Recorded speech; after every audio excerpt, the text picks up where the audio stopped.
Exam कोई भी हो, थोड़ी सी नर्वसनेस तो होती है, थोड़ा सा प्रेशर तो होता ही है। लेकिन अगर हमें पेपर का पहले से पता चल जाए तो थोड़ा सा कॉन्फिडेंस आ जाता है। हम ये तो नहीं कहते कि ये पहले पेपर है, लेकिन मैदान में उतरने से पहले अगर हम प्रैक्टिस कर लें कि किस किस तरह की बॉल हमारी तरफ आ सकती है, किस बॉल पर शॉट लगाना है, किस बॉल पर सिक्स मारना है, ऐसा ना हो सिक्स मारते हुए हम लोग कैच आउट हो जाएं।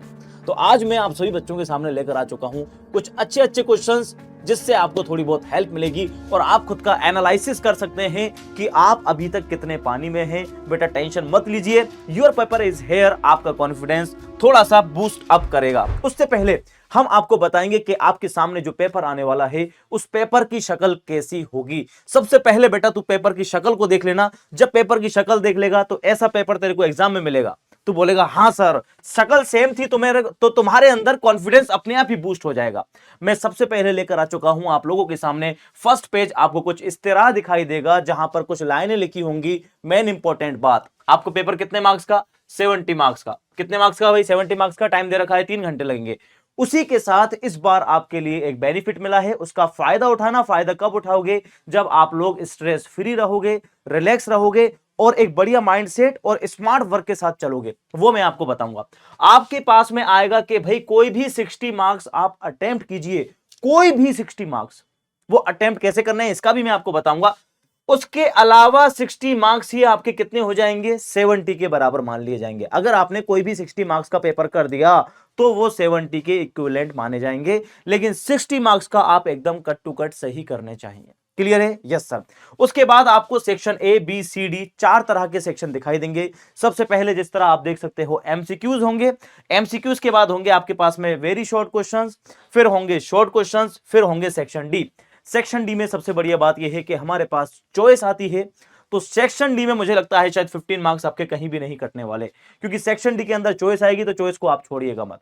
आप चॉइस में से उसको कीजिएगा जो आपको बहुत ही बेहतरीन तरीके से आता हो। Okay sir. 3 मार्क्स के क्वेश्चंस आएंगे 9, टोटल मार्क्स हो गए 27। 2 मार्क्स के क्वेश्चन आएंगे 9, टोटल मार्क्स हो गए 18। 1 मार्क्स के क्वेश्चन आएंगे 10, टोटल मार्क्स हो गए 10। सबसे पहले पेपर को पढ़ेंगे 15 मिनट, उसके बाद पेपर में टिक लगाते जाएंगे आपको जो जो क्वेश्चंस आते हैं। फिर नंबरिंग काउंट करोगे, आपके नंबर कितने हो रहे हैं, उसी के हिसाब से आप आगे का प्लान सेट करोगे। तो चले हम लोग क्वेश्चंस पर आइए।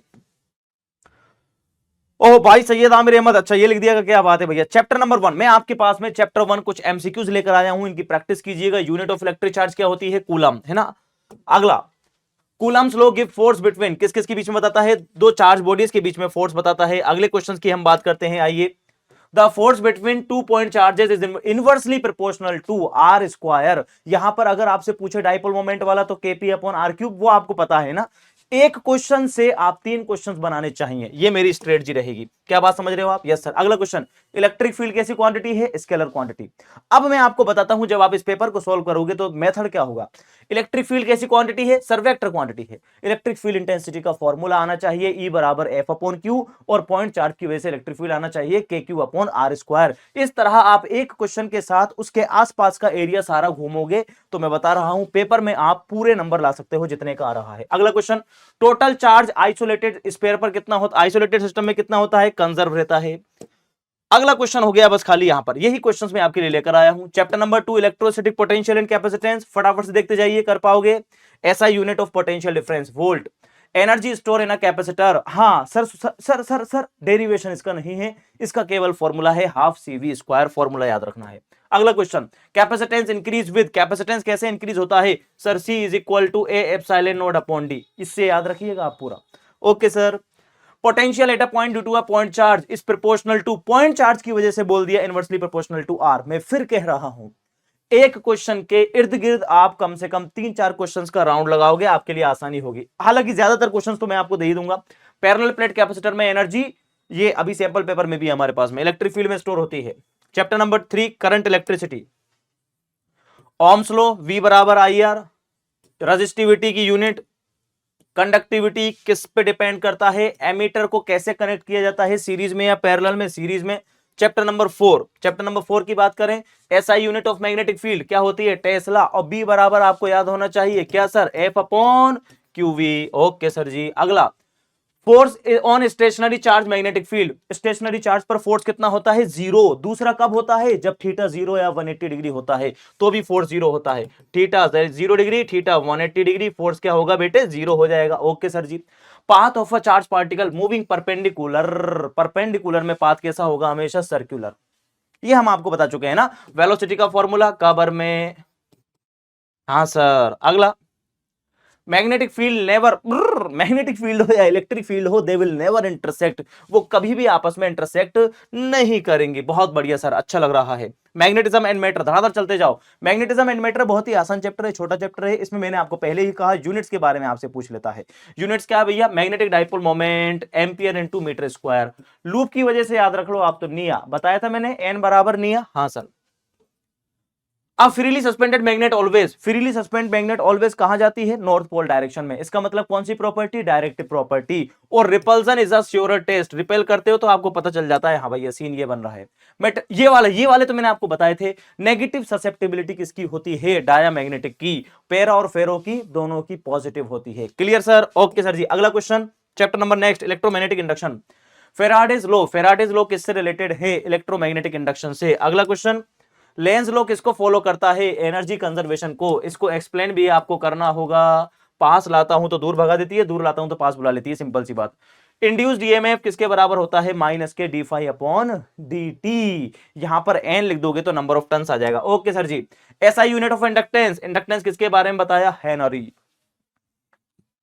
समझ आ रहा है? कुछ समझना कुछ नहीं है बाबू, लास्ट टाइम चल रहा है, क्वेश्चंस देखता जा बस खाली धड़ाधड़। हाँ, इसके अलावा मैराथन भी आ रही है तेरे पास में। Self inductance is also known as magnetic inertia. बहुत ही तगड़ा क्वेश्चन। सेल्फ इंडक्टेंस को मैग्नेटिक इनर्शिया क्यों कहते हैं? क्योंकि ये अपोज करती है उन्हीं रीजन का जिसकी वजह से ये इंड्यूस हुई है। क्या बात है सर, मजा आया। ओहो, ऑल्टरनेटिंग करंट, सर क्या बात है, इतनी जल्दी जल्दी आपने रिवाइज करवा दिया। कितनी मिनट हुई है बेटा? अभी अभी हुई है 6 मिनट। बहुत बढ़िया, उत्तम, अति उत्तम और पुरुषोत्तम। आ जा देख। Alternating current very with, alternating current किसके साथ वेरी करता है? टाइम के साथ में। कैसे वेरी करता है? पीरियोडिकली। पीरियोडिकली का मतलब टें टें टें टें, एक फिक्स टाइम के बाद ऊपर जाता है, फिर नीचे आता है, फिर ऊपर जाता है, फिर नीचे आता है, फिर ऊपर जाता है, फिर नीचे आता है। क्या बात कर रहे हो सर? हाँ। एसी की फ्रीक्वेंसी होती है कितनी? 50 हर्ट्ज। और डीसी की फ्रीक्वेंसी कितनी होती है? 0। अच्छा। हाँ। अगला क्वेश्चन, ऐसा unit of impedance. Sir impedance किसको लिखते हैं? इंपीडेंस का मतलब होता है जेड। चाहे इंडक्टिव रिएक्टेंस हो, चाहे कैपेसिटिव रिएक्टेंस हो, चाहे रेजिस्टेंस हो, इन सब का यूनिट ही क्या होगा? ओम। सबका यूनिट क्या होगा? ओम। इंपीडेंस एलसीआर में रेजिस्टेंस है, एक्सएल इंडक्टिव इंडक्टर में रेजिस्टेंस है, एक्ससी सी में रेजिस्टेंस है, आर रेजिस्टेंस है। सिंपल सी बात। ओके। पावर फैक्टर ये आना चाहिए। Power factor for pure resistor 1 होता है। कैसे सर? देख, कोस फाई का वैल्यू 1 होता है पावर फैक्टर। अगर तुझसे पूछ ले एंगल कितना होगा फाई, तो सर फाई का वैल्यू हो गया 0। 0 का मतलब कोई भी फेज डिफरेंस नहीं है। रजिस्टर में हमें पता है करंट और वोल्टेज दोनों साथ साथ चलते हैं, पता है ना हमें? हाँ सर, हमें मतलब मुझे और आपको, अपन दोनों को पता है बॉन्ड बना हुआ है कोवलेंट। टूटेगा तो क्या बनेंगे? इलेक्ट्रॉन और होल बनेंगे। इलेक्ट्रॉन कहां रहेंगे? इलेक्ट्रॉन आप हो, आप ऊपर चले जाओगे कंडक्शन बैंड में, यानी कॉलेज में चले जाओगे। होल कहां रह जाएंगे? होल नीचे ही रह जाएंगे। फिर जो नए बच्चे आएंगे उनके साथ में होल बॉन्ड बना लेंगे। फिर दोबारा ये सीन चलेगा। बेटा ये लाइफ की जर्नी है, आपको जाना ही पड़ेगा क्योंकि आप कंडक्शन करोगे। अब आप आगे जाने वाले हो लाइफ में, यही हमारी तरफ से बेस्ट विशेष है आपके लिए अभी तो, है ना। बाकी मैं भी पूरे जोश के साथ लगा हुआ हूँ, आप भी लगे हुए हो। रिजल्ट बोलेगा, आई होप सो। ऊपर वाले से उम्मीद हमारी पूरी होनी चाहिए। ओके सर जी, आगे आते हैं, आ जाओ। हुर्री मैया री। रेजोनेंस, रेजोनेंस कब होता है? जब एक्सएल बराबर एक्सी हो जाता है। एक्सएल बराबर एक्सी हो जाएगा, यहीं से सीन निकलेगा। और रेजोनेंट फ्रीक्वेंसी, एक्सएल का मतलब ओमेगा एल, एक्सी का मतलब ओमेगा सी। ओमेगा स्क्वायर बराबर 1 अपॉन एल सी, ओमेगा बराबर 1 upon under root L C. Omega की वैल्यू लिखेगा 2 पाई एफ, तो एफ बराबर लिख दे सीधा सा, एफ बराबर 1 upon under root 2 pi L C. Heart cut cut cut. आजा। ट्रांसफॉर्मर वर्क ऑन, ट्रांसफॉर्मर किस पे वर्क करता है? एसी पर। ट्रांसफॉर्मर किस पर वर्क करता है? एसी पर, क्योंकि इसमें इंडक्शन होता है। इंडक्शन की वजह से फ्लक्स में चेंज होता है। अच्छा सर, अय्या। ओहो, चैप्टर नंबर 8 पर आ गए। क्या बात है सर, बहुत सारे चैप्टर हैं, जल्दी आइए। इलेक्ट्रोमैग्नेटिक वेव्स, इलेक्ट्रोमैग्नेटिक वेव्स कैसी होती हैं? ट्रांसवर्स, क्योंकि केस चलती थी धक धक धक धक धक धक धक धक, ऐसे चलती थी। ट्रांसवर्स का मतलब परपेंडिकुलर चलती थी। सर इलेक्ट्रोमैग्नेटिक वेव की स्पीड वैक्यूम में कितनी होती है? 3 × 10⁸ मीटर पर सेकंड में आपको आंसर लिया है, जिससे मान लो भचक दिनी से मैं आगे निकल जाऊं तो बच्चों को आंसर नहीं मिलती, लास्ट टाइम चल रहा है। ओहो ओहो ओहो, ऐसा क्वेश्चन उस स्पेक्ट्रम में से पूछा जाएगा कि टीवी में कौन सी वेव का यूज करते हैं? रेडियो वेव का। बहुत बढ़िया सर। आगे, एक्सरे किसने डिस्कवर करी? टक टका टक टक। आगे, शॉर्टेस्ट वेवलेंथ किसकी होती है? टक टका टक टक। जिसकी वेवलेंथ कम उसकी फ्रीक्वेंसी ज्यादा, जिसकी फ्रीक्वेंसी ज्यादा उसकी एनर्जी ज्यादा। क्या बात है सर, रे ऑप्टिक्स पर आ गए, बहुत बढ़िया सर। मिरर फॉर्मूला 1/f बराबर 1/v प्लस के 1/v। इन पर न्यूमेरिकल्स भी देख लेना आप, है ना। और न्यूमेरिकल से घबराना नहीं है बाबू, फॉर्मूला बेस्ड न्यूमेरिकल आएगा, मैं फिर बता रहा हूं, ओनली फॉर्मूला बेस्ड न्यूमेरिकल आने वाला है। Lens maker formula 1/f mu -1 1/r1 - के 1/r2, बिल्कुल यही फॉर्मूला होगा। आ रही बात समझ में? रिफ्रैक्टिव इंडेक्स को एन से भी लिख सकता है और म्यू से भी लिख सकता है। ठीक है sir ji. Power of lens in dioptre P बराबर 1/f, खेल खत्म। अगला क्वेश्चन, टोटल इंटरनल रिफ्लेक्शन कब होता है बताओ? जब लाइट ट्रेवल करती है डेंसर से रेयर में। और दूसरा क्या होना चाहिए? एंगल क्रिटिकल एंगल से ज्यादा होना चाहिए। दो शर्तें इसके लिए। ओके सर जी। कंपाउंड माइक्रोस्कोप में कितने लेंस होते हैं? सर कंपाउंड माइक्रोस्कोप में 2 लेंस होते हैं, आगे वाला लेंस छोटा होता है, पीछे वाला लेंस बड़ा होता है, ये भी पता होना चाहिए। ओह, चैप्टर नंबर 10, क्या बात है सर, धड़ाधड़ खींच दिया मामला। Young double slit experiment, young double slit experiment किसको बताता है भैया? इंटरफेरेंस को। इसका भैया फॉर्मूला आपको याद रखना है, बीटा बराबर लैम्डा d/d। किसका फॉर्मूला है? फ्रिंज विड्थ का फॉर्मूला है। अच्छा sir ji. Light waves are, light wave कौन सी है भैया? ट्रांसवर्स होती हैं नेचर में, कोई बड़ी बातचीत इसके अंदर नहीं है। Condition for the constructive interference, constructive interference के लिए बताओ कंडीशंस क्या है भैया? पार्ट डिफरेंस होना चाहिए था 0 lambda 2 lambda 3 lambda n lambda, तो कौन सा हो जाएगा? n lambda. और डिस्ट्रक्टिव इंटरफेरेंस के लिए 2n+1 λ/2, ये किसके लिए है? ये है डिस्ट्रक्टिव के लिए। ठीक है सर जी, आओ आगे बढ़ाऊं, आगे बढ़ा दो सर। सेंट्रल ब्राइट फ्रिंज इन वाईडीएसी, वाईडीएसी के अंदर सेंट्रल ब्राइट फ्रिंज क्या होती है? सेंट्रल मैक्सिमा, सेंट्रल मैक्सिमा कहते हैं उसको, है ना, central bright fringe, central maxima. Okay sir जी, ऑप्शन के अकॉर्डिंग। चैप्टर नंबर 11 आ चुका, dual nature of light radiation matter, बहुत बढ़िया sir. Photoelectric effect, photoelectric effect क्या शो करता है? पार्टिकल नेचर को शो करता है। फोटो इलेक्ट्रिक इफेक्ट में पार्टिकल्स होते हैं। ठीक है सर जी, आगे बढ़ो सर, आगे बढ़ गए लोग। Work function measure in, work function किसमें मेजर किया जाता है? जूल में। सबसे कम वर्क फंक्शन किसका होता है? सीजियम का। कितना होता है? 2.14 electron volt. Caesium is a best photo sensitive material. Caesium कैसा मटेरियल है भैया? बेस्ट फोटो सेंसिटिव मटेरियल है, उससे बेहतरीन है ही नहीं, मतलब सबसे कम वर्क फंक्शन है इसका। हल्की सी एनर्जी में 5 इलेक्ट्रॉन निकालता है बाहर। ओके सर जी, अगला।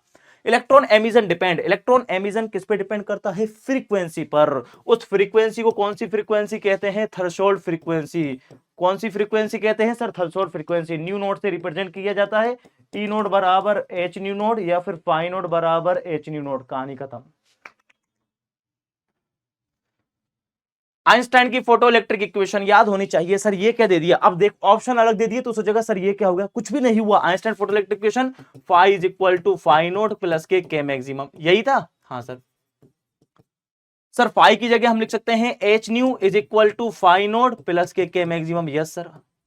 सर ये इक्वेशंस कैसी दे रखी हैं, इनको छोड़। न्यू की जगह उसने क्या लिख दिया? एफ लिख दिया।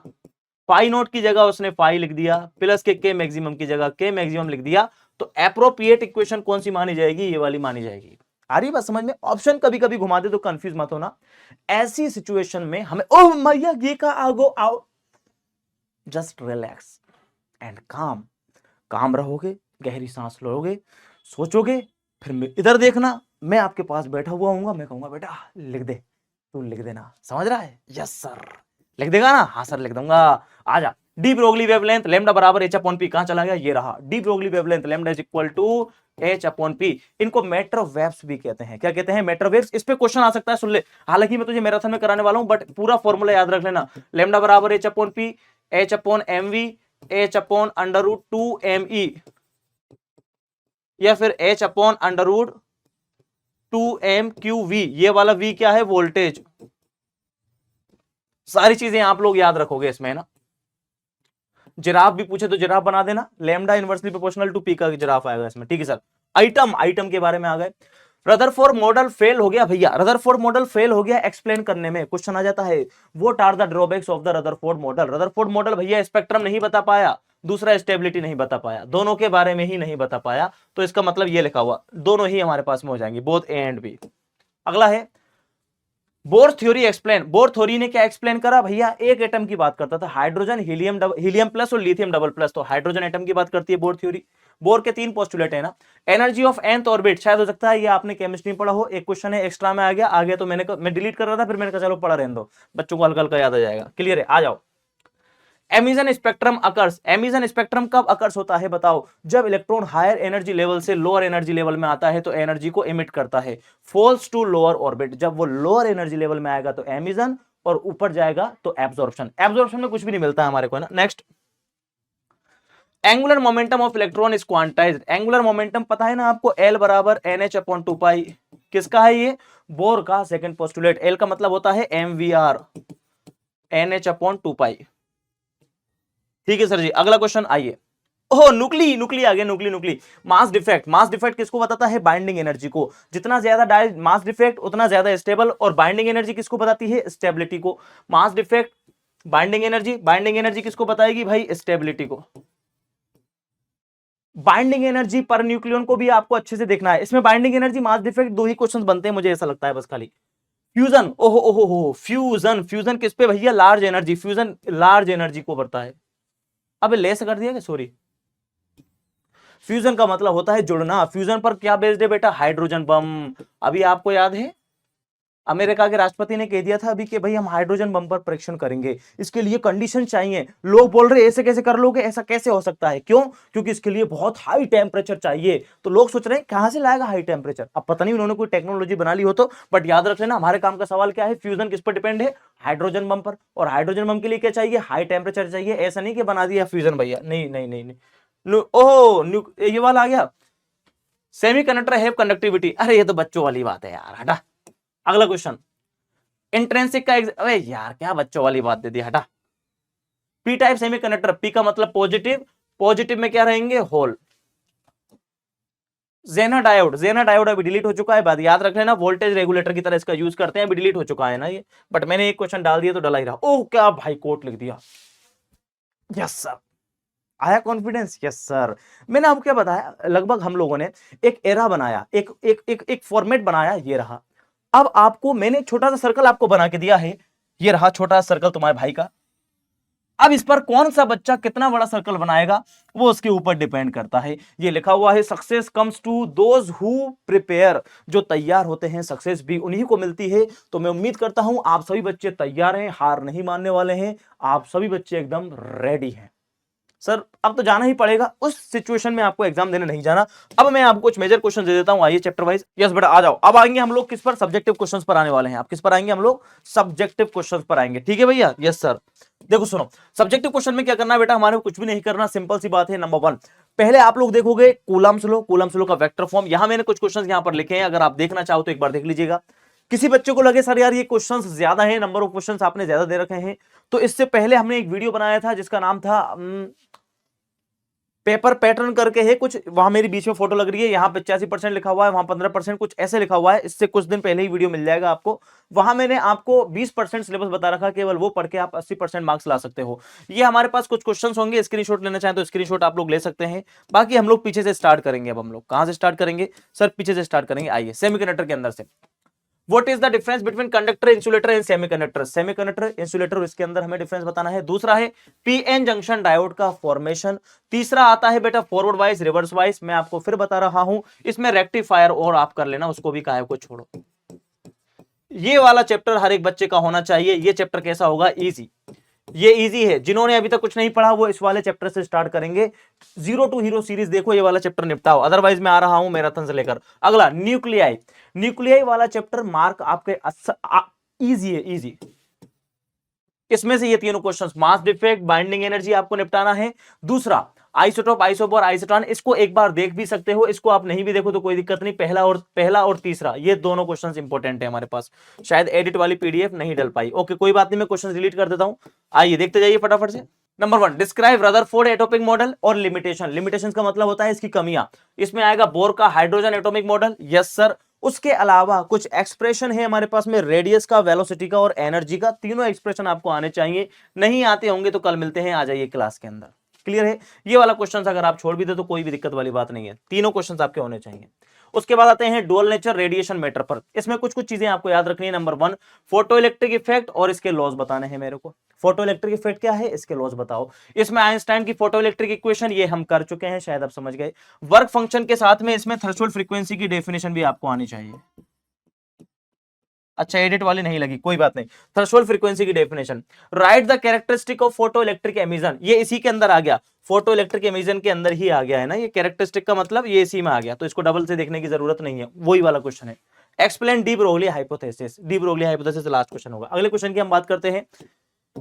यहां पर हमारे पास में हाइगेंस का प्रिंसिपल है। हाइगेंस का प्रिंसिपल में हमें पता है रिफ्लेक्शन और रिफ्रैक्शन दो फिनोमेना है, रिफ्लेक्शन एंड रिफ्रैक्शन दो फिनोमेना आती हैं। ड्राइव एक्सप्रेशन ऑफ, ये वाला एक्सप्रेशन को ड्राइव मत कीजिएगा, एक्सप्रेशन को ड्राइव मत कीजिएगा, drive expression for interference of light, केवल इंटरफेरेंस वाईडीएसी हमारे को देखना है, इंटरफेरेंस ऑफ वाईडीएसी क्या है, और उसमें बीटा बराबर लैम्डा डी अपॉन डी वाला फॉर्मूला हमें याद रख लेना है। What is diffraction of light, difference between interference and diffraction, और ये वाला क्वेश्चन मैं यहां से गायब करता हूं। ठीक है, मैंने एडिट करी यार, बट थोड़ा सा केमिकल लोचा हो गया, टेक्निकल लोचा, इस वजह से कोई दिक्कत हुई, कोई बात नहीं, क्वेश्चन देता हूं। आ जाओ, laws of reflection reflection, derive mirror formula, चलो एक बार देख लेना, आसान है। लेंस मेकर फॉर्मूला, और लेंस के साथ इसमें प्रिज्म फॉर्मूला भी याद रख लेना। कौन सा फॉर्मूला भी देखना पड़ेगा आपको, प्रिज्म वाला।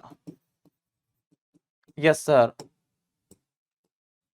टीआईआर, टीआईआर के बारे में आपका क्या ख्याल है, टोटल इंटरनल रिफ्लेक्शन एंड इसके application, construction working of a compound microscope और एस्ट्रोनॉमिकल टेलीस्कोप। एस्ट्रोनॉमिकल टेलीस्कोप में मुझे लगता है ज्यादा लंबा नहीं पूछेगा वो आपसे, या तो कंपाउंड माइक्रोस्कोप और इसी के साथ में सिंपल माइक्रोस्कोप पूछ सकता है। अगर कोई बच्चा कहे सर इसमें से दो क्वेश्चन बता दो, तो दो क्वेश्चन है तेरे पास में, सिंपल माइक्रोस्कोप और टीआईआर। ठीक है भैया, आगे बढ़ते हैं, आ जाओ। इलेक्ट्रोमैग्नेटिक वेव्स, इलेक्ट्रोमैग्नेटिक वेव्स आप देखोगे तो मैंने आपको तीन ही क्वेश्चंस बताए हैं। आप मैराथन्स को जरूर अटेंड कीजिएगा, हम लोग उसमें अलग तरीके से पढ़ेंगे, एकदम नए पैटर्न के साथ। व्हाट आर इलेक्ट्रोमैग्नेटिक वेव्स पता है, एक्सप्लेन कैरेक्टरिस्टिक प्रॉपर्टी, यहां से क्वेश्चंस आ जाता है बेटा, यहां से क्वेश्चंस आ जाएगा हमारे पास में, क्लियर है। और बस खाली ये तीन क्वेश्चंस आपको एक बार देखने हैं। अगली मैं बात करूं chapter number 7 alternating current. Alternating current में हमारे पास है ही है, बाकी रेजोनेंस और एलसीआर वाले दोनों क्वेश्चंस आप देख सकते हो, ये वाले 4 और 5, क्लियर है। यस सर, आगे बढ़े हम लोग। Faraday's law of electromagnetic induction, yes sir. Lenz law, ये दोनों लॉज हैं हमारे पास, फेराडेज का लॉ और लेंज का लॉ, दो ही लॉ हैं हमारे पास में, एक है फेराडे का, दूसरा है लेंज का लॉ। आगे है एक्सप्रेशन ऑफ इंड्यूस्ड, ये वाला हटेगा, ये वाला हटेगा, ये हटेगा, हटेगा, हटा दे, हटा दे, हटा दे। Induced EMF in a rotating coil, ये वाला क्वेश्चन हटेगा। सेल्फ इंडक्टेंस, म्यूचुअल इंडक्टेंस और explain the working principle of AC generator, AC generator वाला आपको करना है। अगले क्वेश्चंस की बात आते हैं मैग्नेटिज्म एंड मैटर की, तो इसमें पहला क्वेश्चन बहुत ही बढ़िया है, magnetic dipole moment of a current loop, ये चैप्टर नंबर उसमें आ जाता है। Define magnetic susceptibility and permeability, what are the property of bar magnet, explain the tangent, चलो what are the earth magnetic field, चलो समझ रहा है, केवल 4 क्वेश्चंस आपको याद करने हैं। Okay sir ji, next. Moving charge and magnetism, derive and expression of the force on a charge moving, ये छोटा सा क्वेश्चन है वैसे तो, ड्राइव का नहीं है ना, एफ बराबर Q V sine theta. What is the motion of the charge particle, uniform magnetic field, Ampere circular law, इसमें साइक्लोट्रॉन, चल बेटा निकल, बस इतना आपको याद रखना है। Derive the magnetic field to a long straight current carrying conductor, Ampere law हो गया, खिल खिल खिल खिल खिल खिल खिल खिल खिल खिल, चैप्टर में state Ohm's law, define resistivity resistance, drive the relation between current density electric field, Kirchhoff law, formula of the combination of the register, खत्म। व्हाट इज बीटस्टोन ब्रिज, इसमें बेटा ये ड्रिफ्ट वेलोसिटी वाले फॉर्मूला पर आपके पास में न्यूमेरिकल आ सकता है, वीडी बराबर, सॉरी क्या था, हाँ वीडी बराबर ई, अबे ई एम इनटू टाउ, और दूसरा इस पर न्यूमेरिकल आ सकता है ना, रजिस्टिविटी रेजिस्टेंस, इस पर न्यूमेरिकल आएगा, वो अपन डिस्कस करेंगे, अभी हमारे पास में टाइम है एक दिन का, तब तक आप इनको एक बार देख लेना, मुझे लगा शायद। इलेक्ट्रोस्टैटिक पोटेंशियल एंड कैपेसिटेंस, ये अगर आप सुनो मेरी बात सुनो, चैप्टर नंबर 1 और 2 में चॉइस रख लो आप, 1 के सारे डेरिवेशन निपटा दो और 2 के कुछ कुछ डेरिवेशन निपटाइएगा बस आप, खाली आ जाओ, 2 में से खेल खत्म करते हैं। Derive electrostatic potential difference, what is the relation between electric field and potential, derive an expression for potential due to a point charge, ये इसकी कोई खास इंपॉर्टेंस है नहीं है ना। तीसरा वाला what is capacitor, explain capacitance and SI unit, छोटा क्वेश्चन है।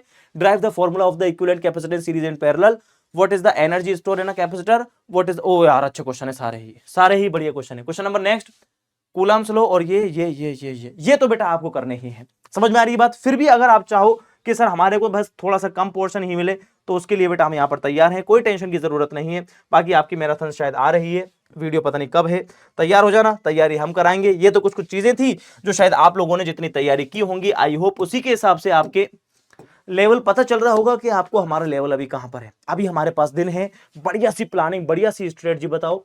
पहले आसान चैप्टर को निपटा दो, सेक्शन डी में 3 चैप्टर आ रहे हैं, उन तीनों में से और वाले पढ़ लो, हटाओ, खेल खत्म, पूरा पढ़ने की जरूरत नहीं है।